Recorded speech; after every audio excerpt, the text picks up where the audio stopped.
اگر آپ قرآن پاک حفظ کرنا چاہتے ہیں تو پلیز پہلے درود ابراہیمی ختم کریں، کیونکہ جب آپ نیک رستے پہ چل رہے ہوتے ہیں شیطان وار کرتا ہے۔ اب اس ڈر سے کیا قرآن حفظ نہ کریں؟ نہیں، بالکل نہیں۔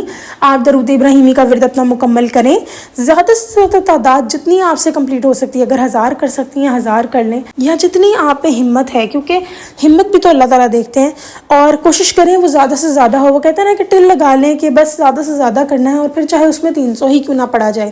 اول تو میں یہی ریکمینڈ کروں گی کہ 1000 پڑھیں، اور پھر ڈیلی بیسس پہ قرآن پاک کی ایک آیت یاد کریں۔ اگر ایک نہیں ہو رہی، 2 2 3 3 آپ دیکھیں گے آہستہ آہستہ روٹین بنتی چلی جائے گی، لیکن پہلے درود ابراہیمی کا ورد ختم کریں۔ جیسے ان بہن کا مشاہدہ ابھی بیچ میں نے چھوڑ دیا ہے، کیونکہ میں بات پہلے ایکسپلین کرنا چاہتی تھی، ورنہ اکثر لوگ اس بات کو نیگیٹو لے جاتے کہ درود ابراہیمی ایک تو ایسی عبادت ہے جس نے قبول ہونا ہی ہونا ہے۔ کوئی صدقہ خیرات کر رہا ہے، نماز پڑھا ہے، قرآن پڑھا ہے، ویسے تو اچھی امید رکھنی چاہیے اللہ تعالیٰ سے کہ اللہ تعالیٰ قبول کریں گے، لیکن ہمیں نہیں پتہ کہ ہماری عبادات قبول ہو رہی ہیں کہ نہیں۔ لیکن درود ابراہیمی وہ واحد عبادت ہے جس نے قبول ہونا ہی ہونا ہے۔ تو ہم جب ایک ایسی عبادت کر لیں گے جس نے قبول ہونا ہی ہونا ہے اور جس کی اتنی برکتیں ہیں، تو پھر کیسے آپ ایک برائی کی طرف جا سکتے ہیں؟ تو یہ بہن کہتی ہیں کہ اب ان کے مشاہدے کی طرف آتے ہیں۔ آپ لوگوں کو آئی ہوپ یہ وجہ پتہ لگ گئی ہوگی کہ کیوں یہ کہہ رہی ہیں کہ درود ابراہیمی پڑھنا کم ہو گیا، اور قرآن پاک جو ہے یہ پڑھ رہی تھیں، حفظ کر رہی تھیں۔ دیکھیں، قرآن پاک پڑھنا اور حفظ کرنا، ان دونوں میں 2 الگ چیزیں ہیں۔ حفظ کرنے میں ہماری بار بار آیتیں پڑھی جاتی ہیں، جس میں آیتوں کا یوں سمجھ لیں کہ ان ادر ورڈز تکرار ہوتی ہے۔ آپ ایک ہی آیت کو بار بار ریپیٹ کرتے ہیں جب تک آپ سے حفظ نہ ہو جائے، تو وہ اگر آپ درود ابراہیمی پڑھے بغیر کریں گے تو شیطان کے وار آپ پہ آسان ہو جائیں گے۔ اچھا، تو ان کی کہانی کی طرف واپس آتے ہیں، ان کے مشاہدے کی طرف واپس آتے ہیں۔ تو یہ کہتی ہیں کہ جب اذیتیں بڑھ گئیں، اتنے آنسو تھے کہ رکتے نہیں تھے، لیکن پھر بھی اللہ تعالیٰ نے درود کا تحفہ دیا تو مجھے سنبھال لیا۔ ہر زندگی ہی اپنی ایک کہانی رکھتی ہے، لیکن کچھ زندگیاں تو انوکھی کہانی رکھتی ہیں۔ میری زندگی بھی کچھ ایسی کہانی رکھتی ہے۔ گرنا سنبھلنا زندگی کا حصہ ہے، لیکن میں جہاں سنبھلی اللہ پاک نے سنبھالا۔ درود ابراہیمی کبھی کبھی لگتا ہے ایک ایسی لاٹھی ہے، جب بھی گرتی ہوں درود ابراہیمی کی لاٹھی کو تھامتی ہوں تو میں اٹھ کر کھڑی ہو جاتی ہوں۔ درود ابراہیمی کی ایک لمبی کہانی ہے جو میرے دل کے اندر ہے۔ دعا کریں کہ مجھے اللہ پاک کتابی صورت میں لکھنے کی توفیق دے، جو کہ میرا انشاءاللہ ارادہ بھی ہے، شاید کوئی پڑھ کر اس پر عمل کر لے۔ میری کتاب کا آغاز ہو چکا ہے، مشاہدات لکھتی رہتی ہوں، بہت کچھ لکھ چکی ہوں، مگر میں ابھی چھپا نہیں سکتی کیونکہ مجھے کچھ اور بھی ضرورت ہے، اور آج کا اپنا عمل اپنی اس کتاب اور ذاتی زندگی کے لیے محفوظ کر رہی ہوں۔ مگر کچھ دن سے خیال آ رہا ہے کہ یہ خیر کی سوچ ہے تو کیوں نہ بانٹ دی جائے، کیوں نہ کوئی عمل کر لے۔ بات کچھ یوں ہے کہ کچھ ٹائم پہلے دنیا کی یہ حالت دیکھ کے، کہ اپنی اور لوگوں کی زندگیوں کو دیکھ کر اندازہ ہوا کہ ہم لوگ پریشان کیوں ہیں، کیوں اتنی زندگی تنگ ہے۔ جہاں میں اپنی زندگی کو دیکھتی ہوں اور وہ دن دیکھتی ہوں جس دن میں نے درود پڑھا ہوتا ہے، تو ایسے لگتا ہے جیسے کسی سائے میں تھی، باقی دن یوں لگتے ہیں جیسے بھٹکا ہوا مسافر۔ آج کی نسل کو دیکھا جائے تو بھٹکی نظر آتی ہے، صرف وہ لوگ سلامت نظر آتے ہیں جو کہ دین پر چلنے کی کوشش کر رہے ہیں اور چل رہے ہیں۔ جب ہم لوگ خود بھٹک رہے ہیں، ہماری نسلوں کو ہم کیا راہ دکھائیں گے؟ اولاد جب ہوتی ہے تو اسے تعلیم دی جاتی ہے، اس سے مطابق ماں باپ کی تربیت دی جاتی ہے، اور جیسی ماں ہوتی ہے ویسا ہی اولاد کو ماں وہ سب دے دیتی ہے۔ ماں باپ جیسے ہوتے ہیں اولاد کی ویسی تربیت کرتے ہیں، اور وہی رنگ اولاد اختیار کرتی ہے۔ پھٹکی ہوئی اولاد سر جھکا دیتی ہے، مگر دیکھا جائے تو قصور ان کا بھی نہیں، کیونکہ جب ہم دین سے دور ہوں گے تو ہم کیا، ہمارے بڑے بھی سر جھکا کے چلیں گے۔ مگر آئیں آج ایک انوکھا بہترین تربیت کا آغاز کرتے ہیں۔ آپ کر کے دیکھیں، پھر کمال دیکھیں۔ میرا ایک سوال شادی شدہ بہنوں سے ہے کہ جب آپ کی شادی ہوئی تو آپ کے والدین نے آپ کو کیا کیا دیا جہیز میں؟ وہ سب نہ جس کی وہ طاقت رکھتے تھے۔ یقیناً آپ بھی کل اپنی بیٹی کی شادی پر اسے وہی جہیز دیں گے، لیکن میں چاہتی ہوں کہ جب میری بیٹی کی شادی ہو تو میں اپنی بیٹی کو دنیا کے ساز و سامان کے بجائے ایک ایسا تحفہ دوں جو اس کی نسلوں تک پہنچے۔ بچپن سے جب اس کی تربیت کروں تو صرف میں نہ کروں، جس نے اس کو پیدا کیا ہے اس سے اس کی تربیت ہو، جس کی وہ امتی ہے وہی تربیت کرے صلی اللہ علیہ وسلم۔ یعنی اپنی بیٹی کو بہت چھوٹی عمر میں درود پاک گنتی کے ساتھ پڑھانا شروع کروں، اس کی جوانی تک کم سے کم 1 کروڑ تو لازم مکمل کرواؤں، اور وہ میری بیٹی کا ایک ایسا جہیز ہو جو اس کی اپنی تربیت کے ساتھ اس کی نسلوں تک پہنچائے گا۔ سوچیں ذرا، اگر میرا اور آپ کا لاکھوں کا پڑھا ہوا درود شریف ہمیں ہمارے آقا جان صلی اللہ علیہ وسلم کا دیدار کروا سکتا ہے، تو بار بار ان کی نگاہ میں رکھ سکتا ہے ہمیں، تو ہماری بیٹی بیٹا جب کروڑوں پڑھ لیں گے ان کا کیا حال ہوگا؟ ہمارا کام ہے جب بیٹا بیٹی ہمارے پاس ہے ہم ان کی تربیت کریں، پھر بے فکر ہو کر چھوڑ دیں۔ اس معاشرے کے دن رات میں اللہ پاک پر یقین رکھ کر کہتی ہوں کہ جس نے درود پاک میں اتنی برکت رکھی ہے، ہمارے میل ہمارے گناہوں کو معاف کروا کر بھٹکوں کو راستہ دکھا سکتی ہیں۔ تو جس کا آغاز ہی درود سے ہوگا اس کو کیا ملے گا؟ یعنی آپ یہاں پر ان کا ایک مشاہدہ اور اتنی خوبصورت جو انہوں نے درود پاک کے بارے میں تمہید باندھی، واقعی آپ سوچیں اگر اپنے چھوٹے سے بچے کو، چلیں اگزامپل لے لیں، بولنا جب بچہ شروع کرتا ہے 3 سے 4 سال، اس کے بعد آپ اس کو درود ابراہیمی سکھائیں۔ جب وہ اتنی لمبی لمبی پوئمز یاد کر سکتے ہیں، A سے Z تک یاد کر سکتے ہیں، کیا وہ درود ابراہیمی نہیں یاد کر سکتے؟ بالکل کر سکتے ہیں۔ اور اس کے بعد آپ ریلیکس ہو جائیں۔ ان کے مشاہدے سے کچھ باتیں یہ پتہ لگیں، ایک تو قرآن پاک والی بات، دوسری بات یہ کہ بلکہ ہوپ بھی ملتی ہے۔ ایک بات یاد رکھیں، جو درود ابراہیمی کا ورد کرنا شروع کر دیتے ہیں ان کے دل میں آٹومیٹکلی قرآن کا حفظ کرنے کی ایک چاہت جاگ جاتی ہے، اور آپ کسی بھی ایج میں قرآن حفظ کر سکتے ہیں۔ اب تو ہمارے پاس سوشل میڈیا کا دور ہے، انٹرنیٹ کا دور ہے، آپ کسی اچھے قاری کی قرأت سنیں اور اسی کو دوبارہ یاد کریں، اسی کے تلفظ میں یاد کریں، تو آپ بہترین قرآن یاد کر سکتے ہیں۔ اور میری دعا ہے کہ اللہ تعالیٰ ہمیں درود ابراہیمی کے ساتھ قرآن پاک پڑھنے کی توفیق دے۔ اور ایک اور بات جو پتہ لگی وہ یہ ان کے مشاہدے سے کہ اپ اینڈ ڈاؤنز آتے رہتے ہیں۔ دیکھیں درود پاک کام زیادہ ہو رہا ہے، لیکن درود ابراہیمی چھوڑنا نہیں ہے۔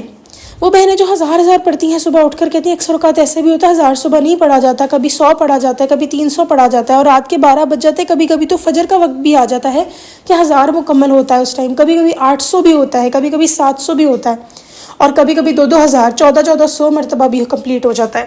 یہ ساری باتیں بتانے کا مقصد یہ ہے کہ جتنا زیادہ آپ درود پاک سے جڑ جائیں گے اتنا زیادہ آپ کے لیے آسانیاں ہوں گی۔ اور جو قرآن پاک والی بات انہوں نے ایکسپلین کی ہے، اس میں پہلے بھی ایک لڑکی اپنا مشاہدہ شیئر کر چکی ہے کہ اس نے بھی قرآن پاک حفظ کیا تھا، اور جس گھر میں وہ رہ رہی تھی وہاں سرکش جن شیاطین تھے، اور اس کے ساتھ 2 لڑکیاں بھی تھیں جو اسی گلی میں رہتی تھیں، اور انہوں نے بھی قرآن پاک حفظ کیا تھا، تو ان کا قرآن پاک حفظ ہونا ہی چھوٹ گیا تھا بیچ میں، اور وہ جو لڑکیاں تھیں وہ دیوانی ہو گئی تھیں، تو وہ بھاگ جاتی تھی گھر سے، کہتی لیکن میں درود ابراہیمی کی وجہ سے بچ گئی۔ تو یہ ساری جو سچویشن ہے یہ ہمیں کیا ایکسپلین کرتی ہے کہ آپ درود ابراہیمی پکڑ لیں بس، پھر دنیا کا مسئلہ، آخرت کا مسئلہ، جن شیاطین، ہر چیز کا مسئلہ، آپ اتنا طاقتور بن جائیں گے، اللہ تعالیٰ آپ کو اتنا اسٹرانگ کر دیں گے کہ ویسے تو میں ایک بات کہنا چاہوں گی کہ جن اور شیاطین سے ڈرنے سے بہتر ہے کہ آپ اللہ سے ڈریں، اور ان سے زیادہ جو ڈینجرس ہوتے ہیں نا وہ ہمارے انسان ہیں، جو ہمیں نظر بھی آتے ہیں، جو اپنی سازشوں سے ہمارا دم بھی گھونٹتے ہیں، ہماری پازیٹیو انرجی کو نچوڑنے کی صلاحیت رکھتے ہیں۔ تو ان سے زیادہ تو یہ ہمارے جو انسان ہیں یہ زیادہ دشمن ہیں۔ وہ کہتے ہیں نا کہ اکثر اوقات لوگ کہیں کسی روڈ پہ جا رہے ہوں تو کسی کتے کو دیکھ کے انسان ڈر جاتا ہے، لیکن میں کہتی ہوں کہ انسان جو ہے اس میں ایک جو جانور ہے کتا، اس سے بھی بڑھ کے صلاحیت پائی جاتی ہے آپ کو کاٹنے کی، اور اس کا کاٹنا جو کتے کاٹنا ہے وہ تو ٹیٹنس کا انجیکشن لگا، اس جگہ کو ہیل اپ ہونے میں ٹائم ہو گیا، لیکن انسان کا کاٹنا ہوتا ہے نا وہ اتنا برا ہوتا ہے کہ وہ آپ کا اگر ہیل نہیں ہوتا تو آپ کی نسلوں تک ٹرانسفر ہوتا ہے، یعنی اگر آپ اس کو اس ایموشنل اس ذہنی حالات سے باہر نہیں نکلتے نا تو وہ پھر آپ کی نسلوں میں ٹرانسفر ہوتا ہے۔ کچھ دنوں پہلے ایک خاتون جن کے بارے میں نام تو نہیں لینا چاہوں گی، پر ان کے سسرال میں لڑائی ہوئی، اور انہوں نے ایکسپلین کیا کہ انہوں نے اپنے بچوں کو بہت مارا۔ اور ایک بات یاد رکھیے گا، وہ تمام مائیں جو سسرال میں رہ رہی ہیں اور سسرال کے پریشر کے اندر ہیں، وہ اپنے بچوں کو جب مارتی ہیں نا تو اصل میں خود سوچیں نا کہ اپنی اولاد کو اتنا پیار کرتے ہیں، آپ کیسے ان پہ ہاتھ اٹھا سکتے ہیں؟ اصل میں وجہ کوئی اور ہوتی ہے، آس پاس کے لوگوں کی فرسٹریشنز آپ کو اس حد تک تنگ کر کے رکھ دیتی ہیں کہ جب آپ کی اولاد تھوڑا سا بھی ضد کرتی ہے، کچھ کرتی ہے، تو آپ اس پہ اتنا ایک برا ری ایکشن دیتے ہیں کیونکہ آپ کا بس ہی اپنی اولاد پہ چل رہا ہوتا ہے۔ وہ جو گھٹیا لوگ ہوتے ہیں آپ کی زندگی میں ان پہ آپ کا بس نہیں چل رہا ہوتا اس ٹائم، کیونکہ آپ لڑائی سے بچنا چاہتے ہیں۔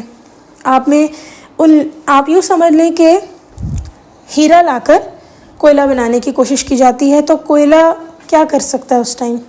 جب تک وہ جل ہی سکتا ہے، اور جلنے والا جو کوئلہ ہوتا ہے اس کو آگ لگتی ہے وہ تپتا ہے، پھر یہی ہوتا ہے کہ ہم ایک دفعہ پھٹتے ہیں، یا تو ان لوگوں پہ بھی پھٹتے ہیں، اور جو ایزی ماؤں کو سلوشن نظر آتا ہے اپنی اولاد کا نظر آتا ہے کہ اچھا ہم ان کے اوپر فرسٹریشن نکال دیں، لیکن بعد میں وہی مائیں اتنی ڈپریشن کا شکار ہو جاتی ہیں کہ ہم نے اپنی اولاد کو مارا تو مارا کیوں، کیونکہ ان کو وہ بھی تکلیف اور دکھ ہوتی ہے، وہ بھی ندامت ہوتی ہے۔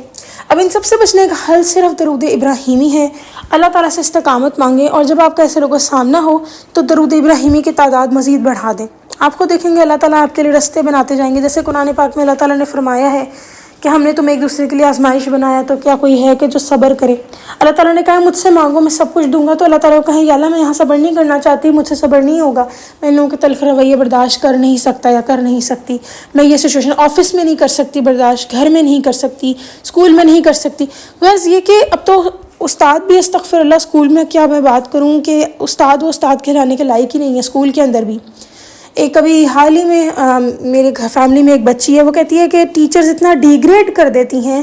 اب وہ بیچاری ٹیچریں اپنے گھر کی فرسٹریشن لا کے بچوں پہ اتار رہی ہوتی ہیں. تو کہتی ہیں اتنا ڈیگریڈ کر دیتی ہیں کہ جو ہم اسکول آتے ہیں موٹیویٹ ہو کر وہ سب موٹیویشن ختم ہو جاتی ہے. خیر یہ ٹاپک کہیں اور سے اور چلا جائے گا, لیکن میں بس اتنا کہنا چاہتی ہوں یہ جتنے بھی مسئلے بھی میں نے اینڈ میں ایکسپلین کیے ہیں صرف حل ہے تو درود ابراہیمی, بس اور کچھ بھی نہیں. تعداد بڑھائیں, اضافہ کریں, اور اگر آپ سے تعداد نہیں بڑھ رہی تو جتنی آپ نے مستقل مزاجی ہو سکتی ہے درود ابراہیمی پڑھنے میں دکھائیں. اور میں نے اس ویڈیو کے ڈسکرپشن باکس میں درود ابراہیمی کی 1000 مرتبہ پڑھی جانے والی ویڈیو, 100 مرتبہ اور 313 مرتبہ والی ویڈیو رکھتی ہے. آپ گھر کا کوئی بھی کام کر رہی ہیں, آپ درود ابراہیمی اس کے پیچھے پڑھتے چلے جائیں, اور آپ خود نوٹ کریں گی یا کریں گے کہ آپ کا ایک تو اس تعداد میں آپ کو پتہ ہوگا اچھا اتنے ٹائم میں کمپلیٹ ہوگی میری 1000 کی تعداد. اور سب سے خوبصورت بات یہ ہوگی کہ آپ کا درود پاک مکمل ہونا شروع ہو جائے گا. اس کے بعد آپ کے دل میں چاہت آ جائے گی کہ ہم درود پاک مکمل کریں سکون سے ایک جگہ بیٹھ کے, تو وہ ٹائم بھی اللہ تعالیٰ آپ کو دیں گے. پر پلیز درود پاک سے جڑ جائیں, درود ابراہیمی سے جڑ جائیں. جب ایک آپشن ہے اپنی زندگی کو آسان کرنے کی تو پلیز درود ابراہیمی سے جڑیں تاکہ اللہ آپ کے لیے آسانیاں کرے. آمین. امید کرتی ہوں ویڈیو پسند آئی ہوگی. چلیں جی انشاءاللہ نیکسٹ ویڈیو میں پھر حاضر ہوں گی, تب تک کے لیے اللہ حافظ.